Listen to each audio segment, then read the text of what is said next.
দরবারে জোহাদিয়া শরীফে আসার জন্য তার তকদির লাগবে। যার তকদির নাই সে আমার দরবারের আশেপাশে এসে ঘুরবে কিন্তু আসতে পারবে না। যার তকদির আছে সে আসবে, কারণ এটা হযরত ইমাম রাব্বানী নূর ওসিয়ত। সবাই বলেন সুবহানাল্লাহ। এই দরবারে আসতে পারা, এই জায়গায় আসাটা বড় বড় একটা জিনিস, কারণ এখানে তো উসিলা পাওয়া যায়, নবীর উসিলা। এই জন্য হযরত ইমাম রাব্বানী রাদিয়াল্লাহু তাআলা আনহু ইরশাদ করেছেন, নবীর উসিলা ছাড়া, আল্লাহর হক্কানি রব্বানি ওসিলা ছাড়া কোনো মানুষ তার মঞ্জিলে মকসুদে পৌঁছতে পারবে না। এই জন্য তিনি বলেছিলেন, হুয়া ওয়াসাতাতুন আই আন-নবিয়্যু সাল্লাল্লাহু আলাইহি ওয়াসাল্লামা বাইনা সাইরিল খালায়েক ওয়া বাইনাল্লাহি জাল্লা ওয়া আলা ওয়া ইস্তাহিলু আন ইয়াসিলা আহাদুন ইলাল মাতলুব বিদুন তাওয়াসসুতিহি আলাইহি ওয়া আলিহি আফদালিস সালাতু ওয়াস সালাম। হযরত ইমাম রাব্বানী মাকতুবা শরীফের মধ্যে বলেছেন, এই পৃথিবীর মানুষ যতক্ষণ পর্যন্ত আমার নবীকে ওসিলা মানবে না, আল্লাহর ওলিকে ওসিলা মানবে না, এতক্ষণ পর্যন্ত তুমি আল্লাহ পর্যন্ত পৌঁছার কোনো ব্যবস্থা তোমার জন্য নাই। তাই আমরা সুন্নিরা নবী ওলির ওসিলা চাই কি চাই না? নবীর উসিলা আমরা চাই, আল্লাহর উসিলা আমরা চাই। নবীর উম্মত হতে পারে, সেটা আমাদের জন্য অনেক বড় নিয়ামত না? মুস্তাফা কি আযমত ক্যা লহদ লকিনারা হে, মুস্তাফা কি আযমত ক্যা লহদ লকিনারা হে, जिसका कोई पानी नहीं वो नबी हमारा है, वो नबी सलातुनिया।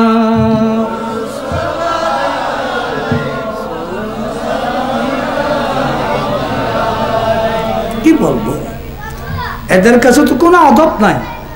যারা আজকে হেলিকপ্টার প্লেন দেশ বিদেশে ঘুরতেছে, কখনো নবীকে কাউবা বলতেছে, কখনো রাকাল বলতেছে, কখনো এই বলতেছে, কখনো এই বলতেছে, আরো বলে কি নবী করে নাই। আরে করছে, করলেও নবীর শানে কথা বলার সময় একটা আদব থাকতে হবে, আদব থাকতে হবে না?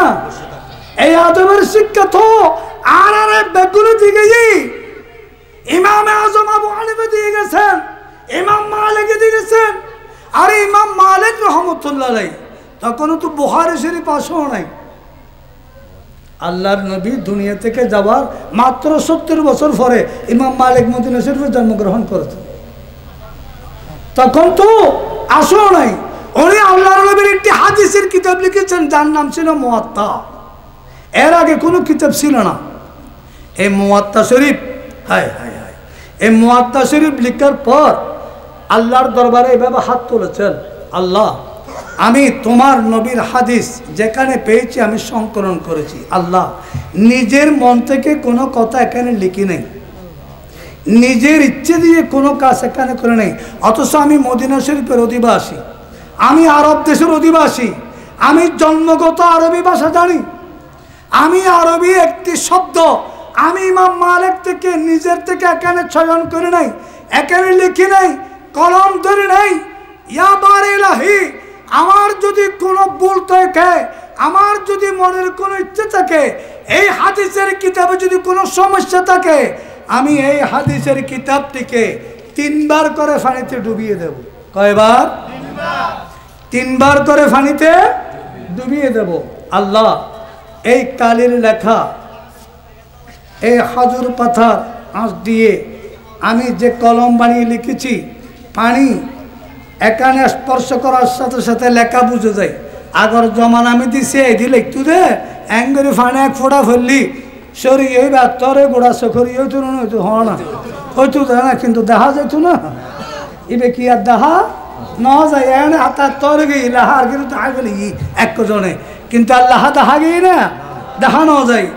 হযরত ইমাম মালিক বলেন, খুদা বন্দে কুদ্দুস, আমি এই কিতাব 1 বার নয়, 2 বার নয়, 3 বার করে আমি পানিতে চুবিয়ে নেব। রব্বুল আলামিন এখানে যদি কোনো মিথ্যার অবকাশ থাকে, কোনো ধরনের অপপ্রলাপ থাকে, আল্লাহ তুমি দয়া করে পানি দিয়ে মুছে দিও। ইমাম মালিক রহমতুল্লাহ একবার নয়, দুইবার নয়, তিনবার করে ওই মুয়াত্তা কিতাব পানিতে ডুবিয়ে দিলেন। ডুবার পর দেখতেছে একটি শব্দ, একটি অক্ষর পর্যন্ত পানি স্পর্শ করে নাই। সুবহানাল্লাহ। আল্লাহ এমন ভাবে উনার কিতাব কবুল করেছেন। আর করবেন না কেন? আর করবে না কেন? তিনি তো যেরকম সেই রকম ব্যক্তি নয়। উনি বলতেছেন, হযরত ইমাম মালিক রহমতুল্লাহ আলাইহি, উনার সম্পর্কে বলা হচ্ছে, কানা ইদা আরাদা আন ইয়াহরুজা লিল হাদিস, যখন তিনি হাদিস লিখার জন্য, হাদিস বলার জন্য, হাদিস পড়াবার জন্য অথবা শোনার জন্য ইচ্ছা করতেন। সবাই বলেন সুবহানাল্লাহ। কানা ইদা আরাদা আন ইয়াখরুজা লিল হাদিস আগতাসালা, তিনি গোসল করতেন। কি করতেন? গোসল করতেন। ওয়ালাবাসা হাসানা সিয়াবিহি, এবং সুন্দর পোশাক পরতেন। সুন্দর। আর দিকে টাটিঙ্গা মারা কেন দেখতাম হাদিসের আমি মুহাদ্দিস সাহেব ফতাসিরে ধীরে মানো ইবে নোয়া হলই তো গদ দিতু আহসানা সিয়াবিহি ওয়ালাবাসা আহসানা সিয়াবিহি। ইমাম মালিক রহমতুল্লাহ সুন্দর কাপড় পরিধান করতেন, আর কাপড় পরিধান করার আগে গোসল করতেন। সবাই বলেন সুবহানাল্লাহ। গোসল করার পরে সুন্দর কাপড় পরিধান করে ওয়া তাতাইয়াবাত, এবং তিনি খুশবু লাগাতেন। আমরা যখন বুখারী শরীফের দাওয়াত পড়তে যাই তখন আমাদের কি করে আতর লাগাইয়া দেয়, হুজুর একটু খুশবু দেন। এই ব্যবস্থাপনাটা সর্বপ্রথম ইমাম মালিক থেকে এসেছে। উনি কেন করতেন? কেন এই কাজ করতেন? ওনার থেকে তো ওযু আছে, উনি কেন গোসল করলেন? ওনার থেকে কাপড় আছে, কেন পুরাতন কাপড় রেখে নতুন কাপড়, সুন্দর কাপড় পরিধান করতেন? কেন খুশবু লাগাতেন? বলা হচ্ছেন তাজিমান লিন নবী সাল্লাল্লাহু আলাইহি ওয়াসাল্লাম। আমি ইমাম মালিক নবী দেখি নাই, কিন্তু নবীর হাদিস পেয়েছি, নবীর কথা পেয়েছি। হায় হায়, নবীর কথাকে এত ইজ্জত, নবী পেলে কি করতেন আল্লাহ জানে। নবীর কথাকে এত সম্মান, আর নবীকে পেলে কি করতেন আল্লাহ জানে। আর শুধু তাই না, ওয়াকানা ইউনকিরু রাফআস সাউত ফি মাজলিসিল হাদিস। আর আতয়া মসজিদে ডাট ডাট করে মাথি আনা না হন না ফিরের দরবার বেশি হিন্দুজুর বড়ি হ্যাঁ তুই হাসান গাড়ি ফেলে না যাঙ্কি তারও ঢের বেশি। আর অনেকে মানে টিয়া পয়সা গনার ধরে ছোয়াগুলো দিবে ওই কোনো হতে উন্দি। হালাকে ইমাম মালিক রহমতুল্লাহ আলাইহি পৃথিবীর মানুষকে শিক্ষা দিতেছেন, এই দুনিয়ার মানুষ নবী তো দেখে নাই, নবীকে দেখার সৌভাগ্য তো হয় নাই। আমি মদিনা শরীফের অধিবাসী, আমি মদিনা শরীফের লোক, আমি মদিনায় জন্মগ্রহণ করেছি, কিন্তু আমার এই দুই চোখে আমি তো নবী দেখি নাই। এই পৃথিবীর আলেম সমাজ, আমি মালিক তোমাদেরকে শিখিয়ে যাচ্ছি, আমি তো নবী দেখি নাই, কিন্তু নবীর হাদিস পড়ার জন্য কিরাতুস শিকারুত তিলমিজ ও কিরাতুত তিলমিজ আল শেখ ইমাম বুখারী রহমাতুল্লাহ আলাইহি বলেন, যদি ছাত্র হাদিস পড়ে উস্তাদ শুনে তাহলে হবে কিরাতুত তিলমিজ আল শেখ, আর উস্তাদ পড়বেন ছাত্র শুনে তখন হবে কিরাতুস শিকারুত তিলমিজ। যেভাবে হোক আমি ইমাম মালিক বিন আনাস রাদিয়াল্লাহু তাআলা আনহু আমার নবীর হাদিস যখন আমি পড়ি অথবা শুনি অথবা লিখি, আমি তখন গোসল করি, সুন্দর পোশাক পরি এবং খুশবু পরিধান করি আমার নবীর তাজিমের জন্য। শুধু তাই নয়, আমার নবীর হাদিস পড়াবার সময় হাদিসের মজলিসে কেউ উচ্চ স্বরে যদি আওয়াজ করে আমি তাকেও ইনকার করি, আমি তাকে দেখতে পারি না, আমি তাকে মনের থেকে অত্যন্ত ঘৃণা করি। কারণ এটা যদিও নবী নাই, কিন্তু নবীর মজলিস, নবীর হাদিসের আলোচনা চলতেছে। সুবহানাল্লাহ। এখানে নবী উপস্থিত নাই, কিন্তু নবীর হাদিসের আলোচনা চলে, এটা আমি বলতেছি। কিন্তু ইমাম মালিকের অভিধান হলো আমরা যেখানেই করি না কেন সেখানে নবী আছেন। সুবহানাল্লাহ। এই জন্য ইমাম গাজ্জালী রাহমাতুল্লাহ ইহয়া উলুমিদ্দিনের মধ্যে বলতেছেন, ইন লাম ইয়াকুন ফি বাইতি আহাদুন। আপনাদের কোনো সমস্যা হচ্ছে? আল্লাহুম্মা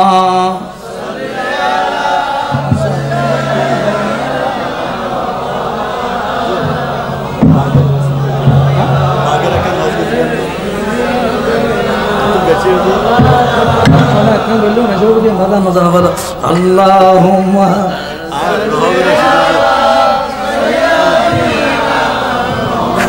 আজকে পাগল না, যে পাগল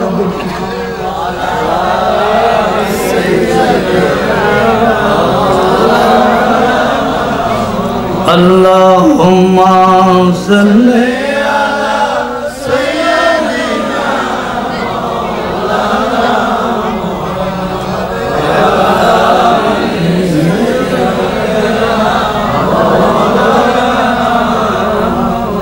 Allahumma salli ala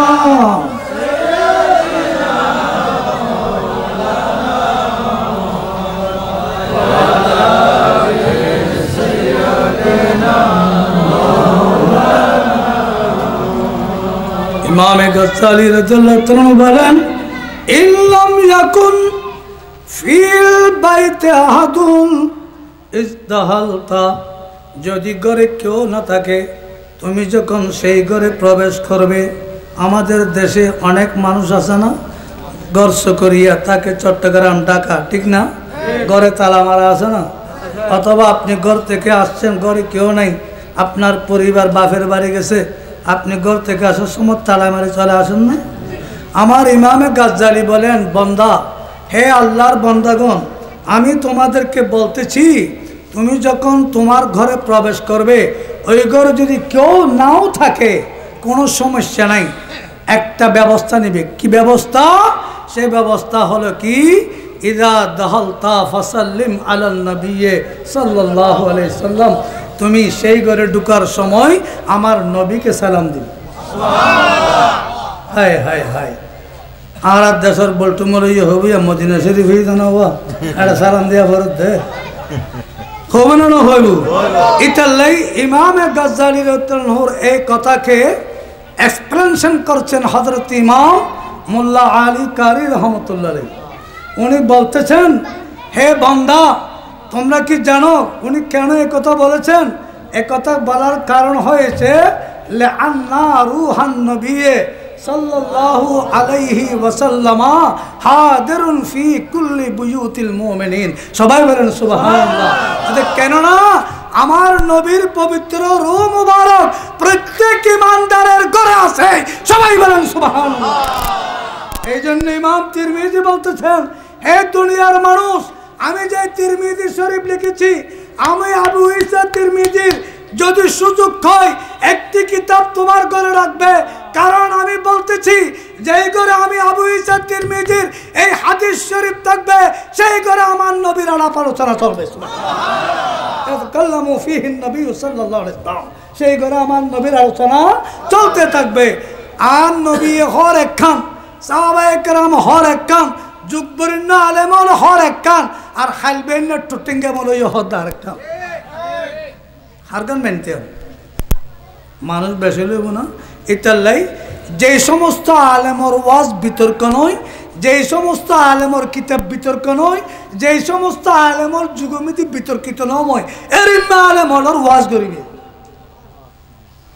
জীবারে মানুষ বিতর্কিত করছি, জীবার ওয়াজ তো মানুষের তো গুতাগুতি হই আমা হত্যঙ্গ তো ফেমল খরান মারানা মতো দিয়ে জীবের বিতর্কিত কিতাব তাফসীরে জিলালুল কোরআন সৈয়দ কুতুব জীবের মেশে ঠাঁটাঠানি করছি, যেগুলো মেশি কুফরি ফতোয়া দিই। এই হলো তাফসীর, সবই বই পুস্তকে আনে আর হনে কিতাব ন দেখে নবম দশম শ্রেণীর ইতিহাস আলিমর ইতিহাস ফাজিল ইতিহাস লিখতে লিখতে লিখতে হদ্দুর বাদে যাই আল্লামা মওদুদি এটাই বলেছেন এর আত্মায় নাও ফাইদে মূলই কে ইমাম গজ্জালি হড়ে গিয়ে গুনে মোল্লা আলী কারি হড়ে গিয়ে গুনে আর ফেরিস্তার মালিক হড়ে গিয়ে গুনে জালালউদ্দিন সৈয়দ তারিখ হড়ে গিয়ে গুনে আস্ত খুশির দলিল হড়ে গিয়ে গুনে তো তাইর বিকল ওই উদ্দেশ্য কি কোরআন আর মাহফিল না উদ্দেশ্য তো কোরআন আর মাহফিল খোরাই তো এসেছে কোরআন নয় খোরাত দে মানুষের ধরে ধরি মানুষের ইমানের খোরাই এক কিনারে ফেলে তোর দে যেটা আল্লাহ পর্যন্ত মানা করে দে একখানা করে মনোভূত যার গিয়ে দে এতক্ষণ আলে মনোভূত না কি ওয়াজ দিতে কোরআন কারীম আল্লাহ ইরশাদ করতেছেন ইয়া আইয়ুহাল্লাযীনা আমানু লা তাকুলু রাইনা ওয়া কুলু উনজুরনা আল্লাহ রাব্বুল আলামিন এই আয়াত অবতীর্ণ করতেছেন তাফসীরে জালালাইন শরীফ বাইজাবি শরীফ তাফসীরে আবি সাঈদ তাফসীরে কুরতুবী শরীফ প্রত্যেক তাফসীরের মধ্যে আয়াতের যে তাফসীর করা হয়েছে বলা হচ্ছে ইহুদিদের মধ্যে একটি দল ছিল সেই দলের মানুষ মুসলমানদের সাথে মিলামিশা করত সবাই বলেন সুবহানাল্লাহ হিন্দু মুসলমান ওয়ারেন না এটি দেরি ইয়ে নেকান হতো না কিন্তু আমার নবীর দরবারে যখন সাহাবায়ে কেরাম বসতেন কোনো কথা যখন ভালো করে বুঝতে না পারতেন তখন সাহাবায়ে কেরাম বলতেন ইয়া রাসূলুল্লাহ রায়না হে রসুল আমাদেরকে একটু আবার দেখেন আবার একটু বুঝিয়ে দেন এই জন্য হাদিস শরীফে আছে আমার নবী কোনো কথা বলার সময় তিনবার করে বলতেন নবী সাল্লাল্লাহু আলাইহি ওয়াসাল্লাম সালাসা মাররা কয়বার করে বলতেন তিনবার কেন মানুষের বুঝার জন্য এরপরও আর দেখিয়া অনেকে আতিকে বুঝিত ন পারে বা দূরত্বের হারণ হোক বা গম্বরে বুঝিত ন পারে ইয়ান আবার ফুসল লইত এইটা না আবার ফুসল লইতে নারায়ণের রহমত কে ইতারা তিনবারের ধরে ফুসল লইয়ে বলি আজ আর 8 বারের ধরে ওয়াজ করি তেরে জানা কেন হইতে আতা ঠিক না বেটি ইতাল্লাহ সাহাবায়ে কেরাম সওয়াল ইয়া নারায়ণ বলে খোয়াল ফিরে গিয়ে নিয়ামত শুধু সোয়াল নয় সাহাবায়ে কেরাম হলো হনাকান বুলগুর কি দে এই নারায়ণ নিয়ামত হই সুবহানাল্লাহ তোমার ফর চলেন হো আতিক্য রমজান মাসের মধ্যে একখান ভুল করে ফেলি আর নবীর দরবার এসে আল্লাহ হদে অনবী আর উমরত্ব যদি ভুল হই দিয়ে নয় গোড়া দুনিয়ায় ভুল হইব আর উমরত ভুল ইয়া শরীয়ত আজ এত তো অনুরম্মত বেগুন লাই হযরত তোমার জীবন ভুল করছি ইয়া সহি করে দিলাম সুবহানাল্লাহ ইয়া নাই জন্য যে দিরা এটারা বুঝেরি তালা আছে ওই আম মসজিদ বহুত বড় আলিমি ভাইয়া মন্না হাড় সব দেশ বিদেশে যাই রে ব্যবসা বাণিজ্য করে কিনারে গিয়ে দিদি হইলাম দিন দিয়ে বেলা নয়ের তো যাক আবার জিজ্ঞাসা করতেন সাহাবায়ে কেরাম কি বলতেন আমার নবীকে রায়না রায়না রায়না মানে ইয়া রাসূলুল্লাহ আমার দিকে একটু দৃষ্টি দেন আমার দিকে আরেকবার দেখেন আমাকে আরেকটা বুঝিয়ে বলুন কিন্তু তাফসীরে বিদ্যা লেখে রায়না শব্দ ইহুদিদের ভাষা মিতি বান্না মাহদি বেকুব আহমদ বেকুব রায়না রায়না মানে অর্থাৎ বেকুব ইবে ফুরো আবার আর রায়না মে তুগ্গ ফেল আর কি জমির জমিরি জমা আরে নয় গো জমির জমা না রায়না আমাদের দিকে দেখেন উগ্র ফেল আর গো জমির আর তারা রায়না বা ফুরো লব্জ ইতারা হতুসাত কি রায়না ভিতরার ভাষা তিসিম আর ভাষা ফেল ইতারার ভাষা তিসিম ইতারা হদ দে রাখাল বেগুন ডাগরি ফরন নাউজুবিল্লাহ ইহুদিরা এই সুবাদে বুঝিল না বুঝিল বারবার রায়না রায়না করতো অর্থাৎ তাদের উদ্দেশ্য হলো নবীকে রাখাল বলা নাউজুবিল্লাহ বেকুব বলা বেকুব বলা কি বলা বেকুব বলা আবার আরেক দলে বলছে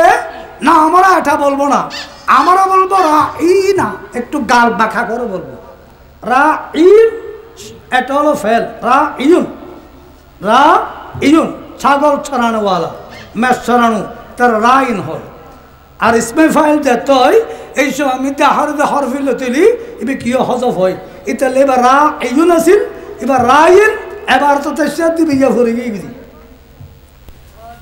যাক জিজ্ঞেব ইতার হতা রা ই না রা ই মানি রাখা আল্লাহ হতা হাইদ হল আর নবীর উম্মত হলে রায় নাকা হল ইহুদি হলে যার গিয়ে করি কে আর নবীর বেকুব দেহের আর কে আর নবীর রাহাল দাহের আল্লাহ রব্বুল আলমিন হদানা এই মুহূর্ত থেকে হাম করা ভরি হাম কি হদাই ডাহের দুন ওরা মানা করতাম না ডাহের দুন ওরে মানা করতাম না কেউ তো স্কুলত ভর্তি নয় তেনো মারো তাই ডরাই সাদ্দাবার মায় ফেলে ফজি করে ওটা যাই রে বই রই সাদ্দাবার তুড়ুর নামের ওর নোটিশ দি ফেলে ওর কি দি আম নোটিশ দি হারে পড়ে এই আজ থেকে আর যদি কোনো ছাত্রকে ক্লাস চলাকালীন মাঠে ঘুরতে দেখা যায় দেওয়ালে ঘুরতে দেখা যায় গাছে চড়তে দেখা যায় শাস্তির যোগ্য বিবেচনা করা হবে কারণ ফোয়াজে তার ন যায় মাঠের মধ্যে যে তো ফোয়ানো হওয়ার বারগো ফোয়ার এক করেন না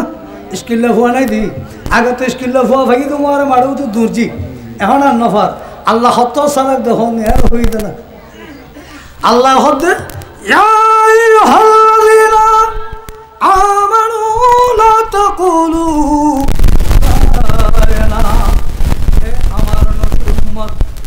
তোমরা তো আমার নবীকে রায় না বলতে আমি জানি অন্তরের দৃষ্টি দিয়ে আমার নবীকে ভালোবেসে আমার নবীকে মহব্বত করে তোমরা রায় না বলতেছ এটা আমার জানা আছে কারণ তোমরা তো আমার নবীর প্রেমিক সবাই বলেন সুবহান প্রেমিক যে মেরি প্রেমিক নয়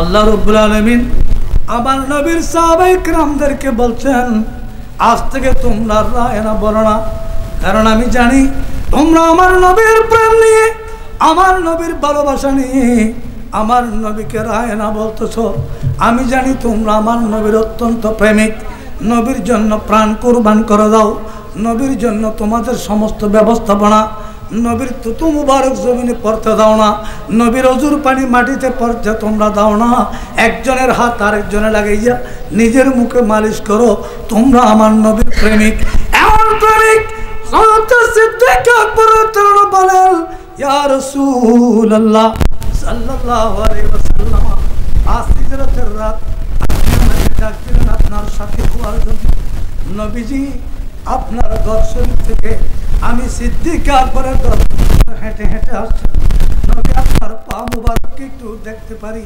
সিদ্দিক আকবর যখন আবেদন করলেন আমার নবীর নূরানি কদম মুবারক সিদ্দিক আকবরের সামনে যখন রাখলেন সিদ্দিক আকবরের চোখের পানি গড়িয়ে গড়িয়ে পড়তেন এই রসুলকে সৃষ্টি না করলে আল্লাহ প্রচার হতো না যে রসুলকে সৃষ্টি না করলে আল্লাহ কোনোকে সৃষ্টি করতো না যে রসুল এই দুনিয়ার রাস্তায় আদম থেকে ইসরাউল্লাহ পর্যন্ত কোনো নবী নবুয়তের চেয়ার পাইতেন না সেই রসুল আজকে আল্লাহর প্রচারের জন্য ধর্মের প্রচারের জন্য পা মুবারক চিরে চিরে চলে আসছে হযরত সিদ্দিক আকবর নিজের জিহ্বা দিয়ে আমার নবীর কদম মুবারক চুষতে লাগলেন মাশাআল্লাহ নারে তাকবীর নারে রিসালাত আলা সুন্নাত ওয়াল জামাত আল্লামা কাশিম নূরি সাহেব জিন্দাবাদ আলা সুন্নাত ওয়াল জামাত